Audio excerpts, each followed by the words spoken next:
Hello, everybody. This is Angel Arts, and welcome to another, hopefully, invigorating episode of Let's Interview one of the finalists for, at least for what I'm right now codenaming the Ready Persona 1 tabletop campaign. Today, we are here with Sage.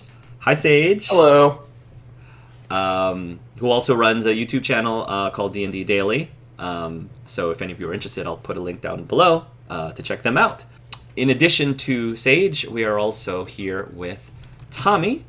You may know Tommy from such campaigns as the Dragon Age Ascension campaign, where he played Rousseau, and my more memorable role, Dan the Man, that recently just came back. Thanks for having me again, Hark, and I'm ready to destroy some things. So let's have at it. Could you just introduce me a little bit to your experience level as far as like in-game and GMing? Because I remember you saying in your audition that you had far more GM experience. I just want to know what your experience is with both GM and playing in a game. Yeah, I've GM'd several campaigns and I've played in several campaigns. For the past year, I've been like really basically daily involved, D&D Daily, involved in D&D. Beforehand, it was actually kind of interesting that I researched D&D before I'd ever played it, to the point where I understood the rules and could make characters, and I built a bunch of characters before I ever played the game. So I had a deep interest before I even had an opportunity to play. So I feel like I just have a natural inclination towards the game. Even as a kid, I just lived in an imaginary world and took a break as a young adult, and now I get to go back to that imaginary world through D&D. So how confident do you feel playing a more like villainous / evil character with a group of like possibly 3 other people that have never done that before, might be role playing for the first time with this campaign? How confident are you that you can make that dynamic work without it being toxic to the other players there?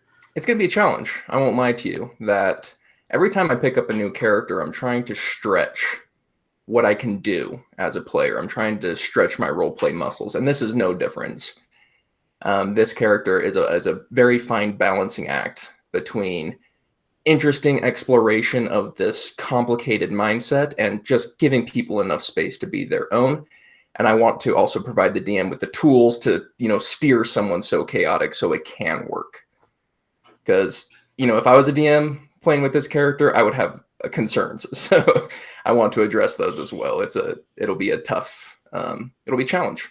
How married to the world and characters that you've proposed here are you? How flexible would you say you are, saying you get into the campaign and a lot has to go out the window and reverb? What would be like a hard limit you don't want to change, and what are you changeable with? I could basically change anything. I think flexibility is one of my strong suits. This is an exciting thing. It's a cool concept and it looks fun to explore, but I understand that we're playing a game with a whole group of people and we need to make it work as a community. And I feel like one of my strengths is just being able to adjust to whatever that community really needs. So I ain't worried about it. What would you say makes your world and your characters more unique and interesting? Like, what's the biggest selling points of it? Yeah, I really feel like the world I built was a platform for the character. I think that my world really isn't super complex or that crazy. It's just a semi more ethical state of where we're at. But it makes for a good platform and for Cade Oz. And I think Cade Oz is really the seed that inspired me. He is an interesting character. He has interesting mindsets and interesting role play. And I think that the world was built around him. However, he is very flexible to any world. He was in this research facility, but it would be just as easy to put him in a wizard's tower and have him, a life in the Oasis via the wizard's tower. So he has a lot of flexibility. The world has a lot of flexibility, but bottom line, I think he is the one that I am really excited about more than my world. What do you feel is your absolute biggest weakness as a player, and what is your plan to combat that? Oh, interesting. Good question. One of the first things that came to mind, probably because, we were talking about this a little bit before, is I'm doing something risky here. And it could blow up in my face. I've never pushed this type of character forward, and then I'm doing it with a new group of people, on camera.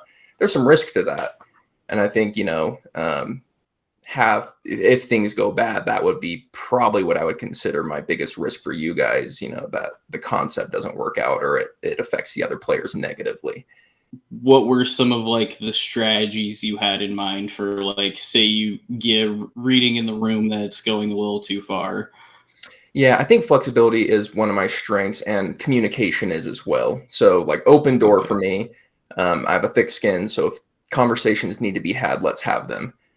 And if I'm not sensing that I'm doing something that's affecting other people negatively, let me know, and I'll do my very best to adjust. And yeah, so I'd say if I sense it myself, I'll adjust naturally. Otherwise, talk to me. What is my biggest reservation about this candidate, and what your response is to the biggest reservation? Awesome. So you kind of touched on it, but I kind of want to drill down on more specifics.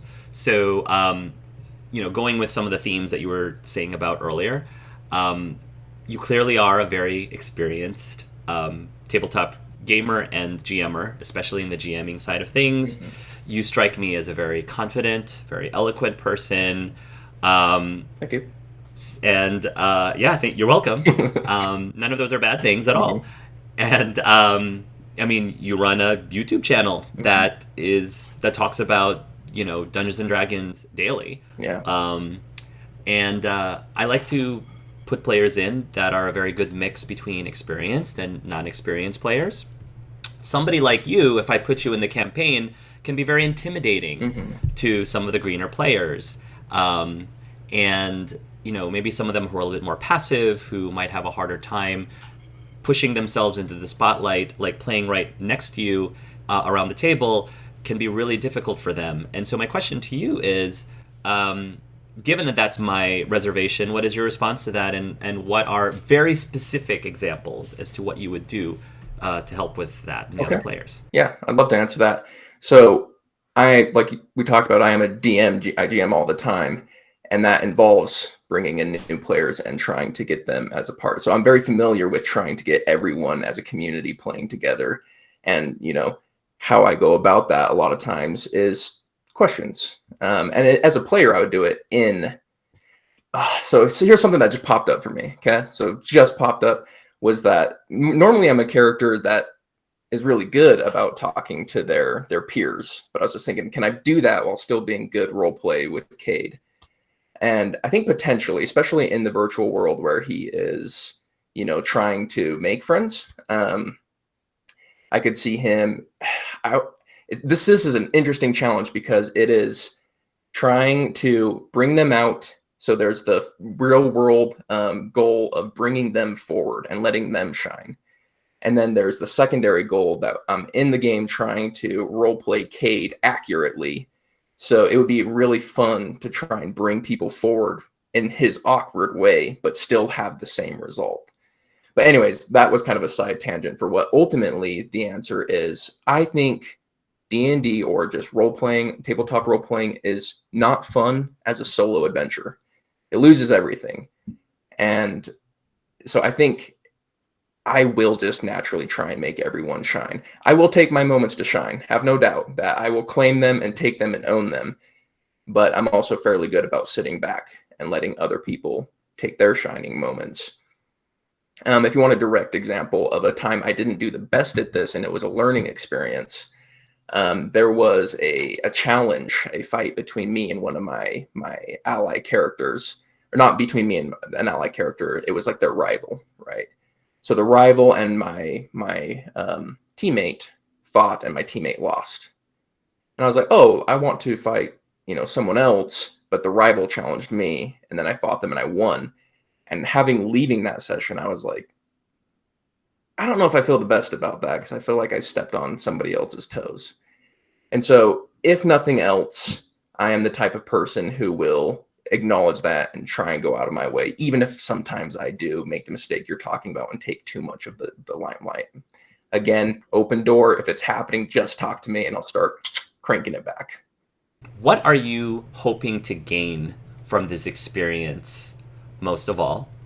And two, what do you believe you can provide to the people around this table through this experience? Yeah.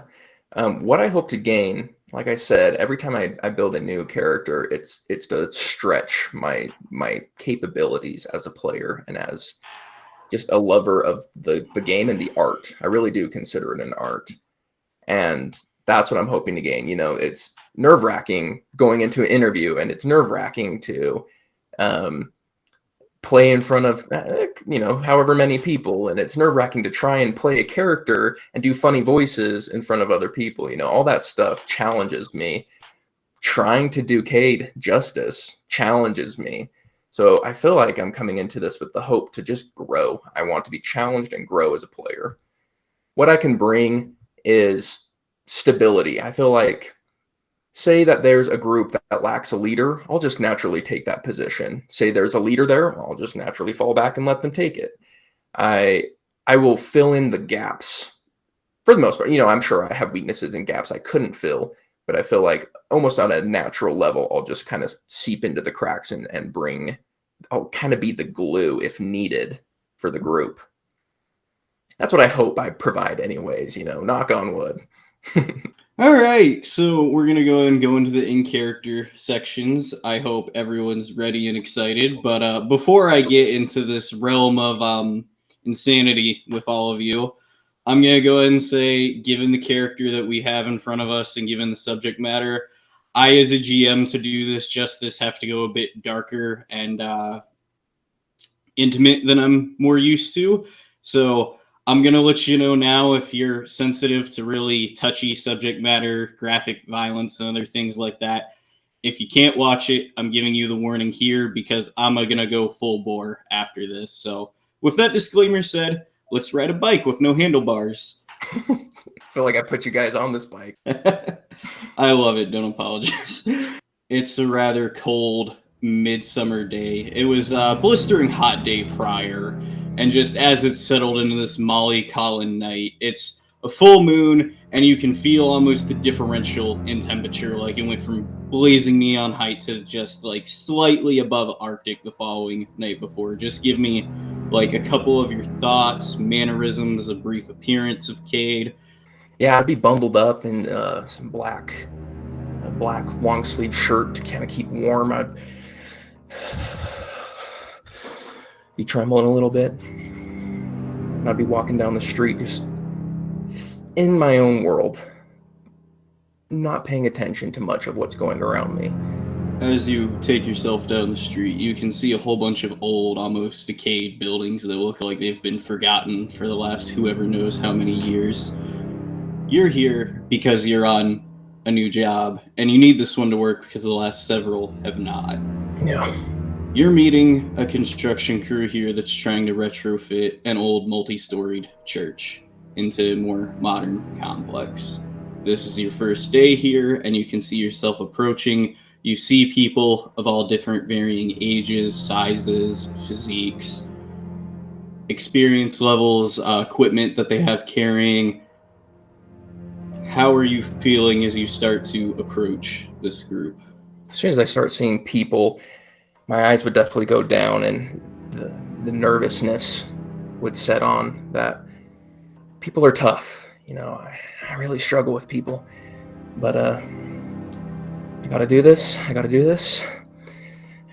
So I'll start moving towards them and look for the person I need to talk to. And every time I look up, I'm just kind of quickly looking back down. You can see essentially the main tower silhouetted off the moon with the old bell in it. As you start walking, you're eventually stopped by a man that's got very grayed hair and looks like he's in his later 60s, is a little pudgy, out of shape. His prime is well past him. And when he puts his hand on his shoulder, he goes, "Hey, you the new kid?" Yeah, I am. So what did they tell you at the agency as far as what you be doing here? So it's something about construction. I'll kind of be a little bit uncomfortable with his proximity to me. Well, they didn't tell you wrong, whippersnapper. But we're kind of on a tight schedule, so grab you that toolkit over there, get one of the reflective jackets. I'm going to tell you where I'm going to have you. Sure. And I'll start moving towards to do so. He starts getting like a blueprint out, and he starts saying, "All right, Lewinsky, I need you to go up to the top floor. Don't dick about. Benjamin, you've got the middle floor. Richter, you guys are going to be my cable pullers. We're going to take everything out. All the copper lines got to go. They want fiber optic in here. Let's get it done. And the new kid's with you." Who's this guy I'm going with? What does he look like? He's more of like not old, but experienced. He looks like he's in his mid-30s, a bit frosty brown hair. And he looks somewhat built, but not like super muscular. You get the feeling this guy has more than a couple chips in his shoulder as he basically starts waving for you to come over. Okay, yeah, I'm on my way. I'll run over and losing the proximity to the other individual, I feel like I'd kind of release a little bit of a breath, relax a little bit, and okay, I can handle this. I got this. As you approach him, he goes, "So, what's your name, kid?" Cade Oz. Just that abbreviation of the last name, or that all you ever had? That's all I got. I kind of just chose one, you know? I wasn't really given a last name, just kind of, I liked Oz. It fits me. So, you start moving tools, and you start making several trips in the elevator. Say you're doing like a 10-hour shift, around 6 hours is you just going back and forth in this elevator, moving the tool cart, getting people what they need. Mm-hmm. The elevator is very confined. Like, when you're within this small service elevator, you have about maybe 4 foot of space to move around, essentially. And then the cart takes up about 2. Okay. Yeah, that would definitely be an uncomfortable situation every time I'm in that elevator. Just, I kind of get the scratch going where I'm sitting in it, just kind of like breathing deeply, trying to calm myself, and this itch would continue. On this next trip, you get in the elevator, and it starts moving down to the basement level. And before it can get there, you hear a chunk. Chunk, chunk, chunk. And the elevator has stopped moving. Help! Help! Anyone? Shit. Your voice reverbing, echoing, leading off the walls, staring you in the face. No answer, just quite yet. What do I do? Help! Okay, I got this. I can do this. A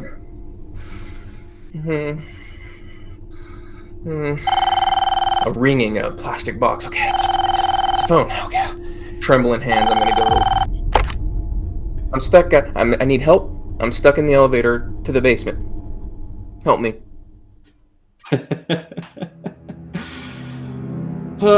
Dang, kid, we leave you alone for just a bit and you already get stuck.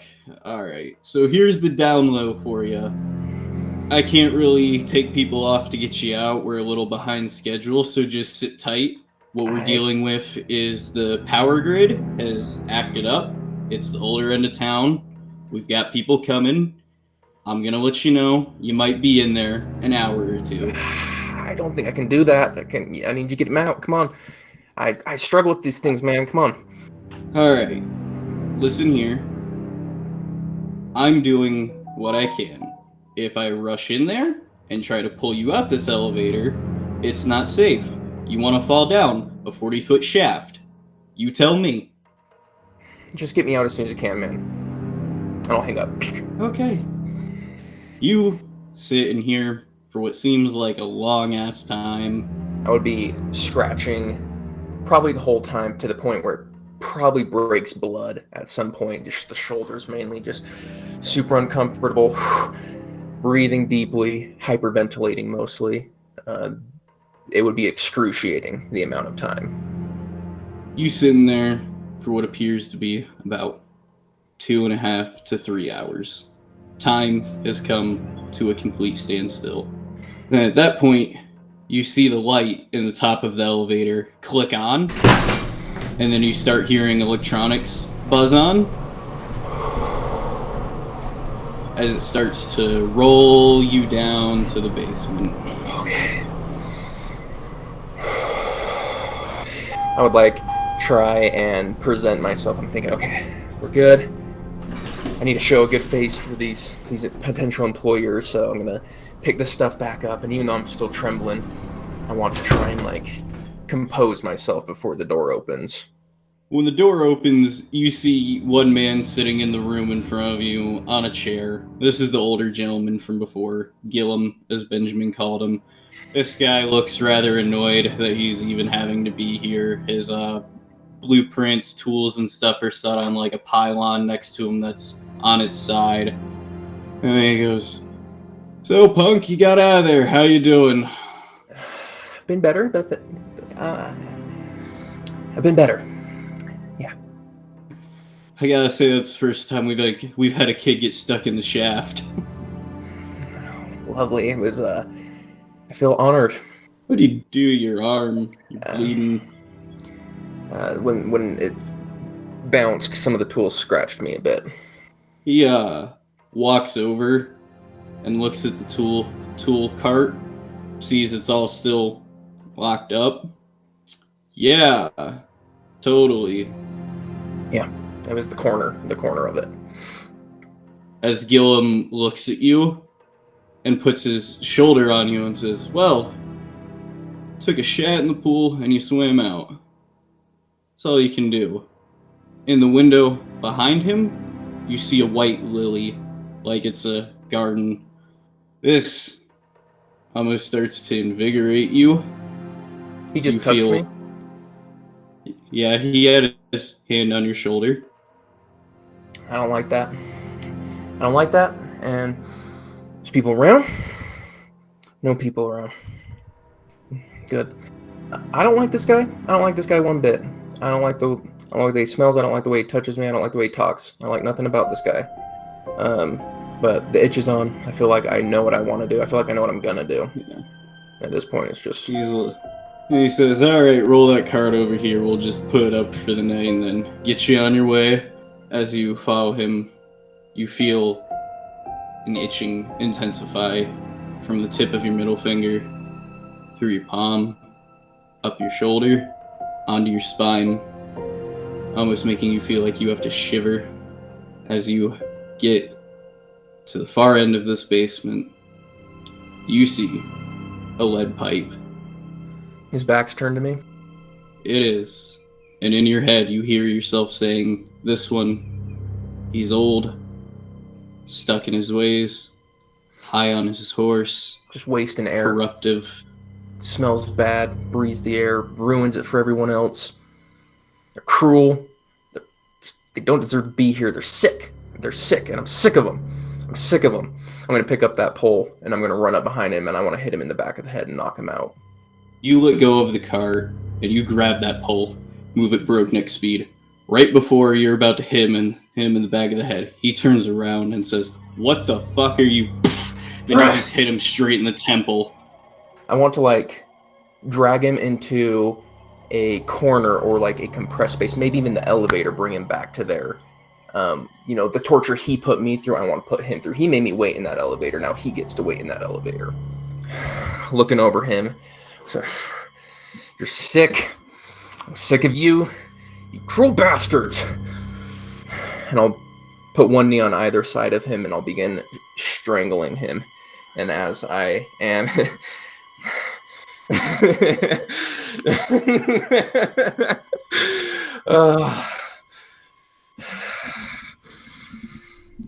As you strangle him, he starts to wake up with your hands around his neck. He starts squirming. You hear him going,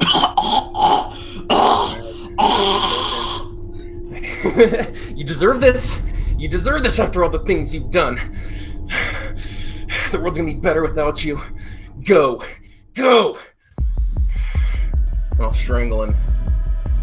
As you strangle him, his arm shifts, and he grabs a brick, and he hits you across the chin, giving you a momentary pause where you're off his throat, and he goes, "What is wrong with you?" I won't answer. I'm going right back to his throat as best I can if I'm, still coherent enough to do so. You double back to his throat. He won't suffocate. You keep choking and choking and choking. You know you have to do one other thing to just finish this pathetic whelp. I'll grab any sharp object nearby. Is there anything? There's the utility knife in his pocket. I'm going to take that and I'm going to plunge it into his chest with one hand still on his throat. And then I'll lean down with one hand on his throat and I'll bite my own hand as I'm just watching him die. As you take his utility knife, gasm it into his chest, you start to see a very thick, dark, crimson pus start to boil up out from where your blade gouges in as you hold his neck. And at this point, he's squirming on the ground like a fish out of water. And you hold it, and just as you bite your hand, you start to drop blood, and it rolls down the end of your palms. He stops moving. The next few days are beyond a blur. You see yourself going in and out of reality. You can hear different people talking, oh, it's the Chronurgy Killer, fits his MO. Maybe they should reinstitute the death penalty. Till you eventually wake up, chained up in court. You have the feeling that the case is about over, and the judge turns towards you. We've made our ruling. Have you anything to say for your deeds? I was doing it for the good of the world. You guys are making a mistake. The world's a better place because of what I've done. I'll be screaming, just, no, I was helping. You guys you're ruining it. You're ruining it. I see you have no mercy. Life in the Oasis is a far better treatment than you deserve. Court adjourned. Get this pathetic piece of shit out of here. You awake in your cell, and you can see a handful of guards coming up to it. What are we doing today? Well, funny you should ask. Today's your first dip into the Oasis. Prisoners 0874, please stand. Okay, yeah. They open up the door. You mind if we touch you? Sure. No worries. I won't bite. Clever. And then they eventually walk you out, cuff your hands behind your back, then walk you down this hallway that starts cascading lights on. This place looks like it was built underground, like it's a never-ending labyrinth. Got the red carpet for me and everything. Shouldn't have. We didn't treat you any different than the last few. You're no more special than us. This is to help you. So, how you feeling? Oh, a little restrained, but have worse days. Not too bad. Just, me and the boys have a few concerns. Hope you understand. Sure. They eventually walk you up to this 8x9 room that has like a metal grate flooring, like it's chain link fences all around. And you can see a chair in the middle of it. I've seen people get lost in there forever. I don't plan to. But, let's do this. As they set you in the chair, they uncuff you, put a helmet over you, then just put 2 Velcro straps over you, and then they pretty much walk out the chamber and it starts to fill with water as basically it gets up to about here height. You start to see reality bleed out and turn into a game world. Which game world do you want to be in? Maybe something where I can, stand out and be heroic and be cool. That'd be cool. You eventually see reality turn, and you're standing all alone in a field wearing a nice shiny suit of armor, sword belted at your hip. This is cool. I could get used to this. I'm gonna find a mirror and look at myself and see if I look good. A mirror kind of materializes, and for the sake of time being, you can look like the most idealized avatar you've come up with. Very paladin-esque. Golds, whites. Yeah. I feel good. Let's go make some friends. Let's go stand out, shall we? You start walking, then you hear off in the distance, "Oh my god, it's a dragon! Help! Help!" I will draw my sword and rush to aid.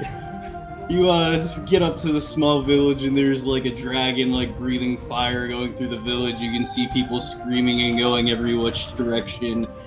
For the sake of time, give me like a brief 1-minute descriptor as to how you would like fight this dragon.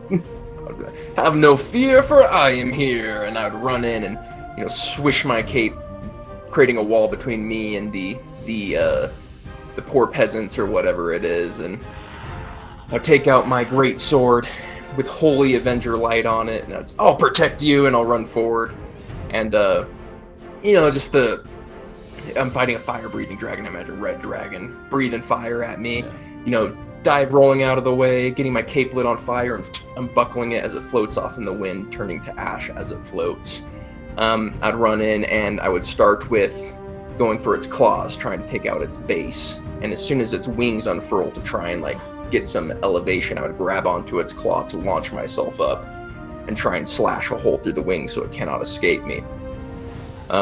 As it's coming towards me, grounded, now it's going for a bite. I'd want to put my elbow plate armor and my knee plate armor in its mouth so it can't quite clamp down through it. And then I want to take the great sword and go over and pierce it in the eye. You do all of that, and eventually, the dragon, crashes out the air with you standing victorious over it, and they're like, "Oh, such a great hero! He saved our village! Hooray!" And they all start cheering you up. Yeah, it's just what I do. It's my everyday thing. Yeah, so how about we go celebrate, and we buy me a drink? Let's go have a party in the inn, shall we? Sing some songs about me? Yeah, and then everyone starts cheering, saying, "That sounds like a great idea." Then one woman dressed in natural medieval garb walks up with her head down. Actually, could I ask you for one more favor? Why, of course, madam. That dragon in its earlier attack took my son to the caves. Could you go look for him? Why, of course. Got some songs and a drink that need to be had real quick, and then I'll be on my way right away. Have no fear, lass. Have no fear. I'm here for you. And then you guys party, gallivant, have a great time. Then in a drunken stupor, you eventually go to the caves. And you start walking in the caves. Then as you get further in, you spend hours and hours and hours till you eventually come across a single white lily. I want to pluck it and smell it. When you smell it, the aroma intoxicates you. You feel a whole whirlwind of scents you've never felt before. Sweet, pleasant, cut grass. And then it hits you. This lily looks identical to the kind of decorative lily Grella used to hold her hair up at the orphanage. I will crush it. And you start to feel an itch in your hand again. I'm gonna just leave. I'm not gonna go save this kid. I'm just gonna turn around and walk out. I need to find me a different game. This game's not gonna help me with what I need to do. I want to find Manhunt. I want to find a game where I can be a serial killer. And as you walk out the cave and pull up the menu, go through the different realms, and it starts changing to different things, it fades to black, with you having your lingering thoughts. Not really sure if you've helped yourself or if you've lied to yourself.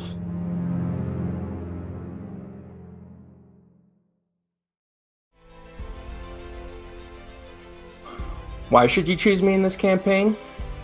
You shouldn't.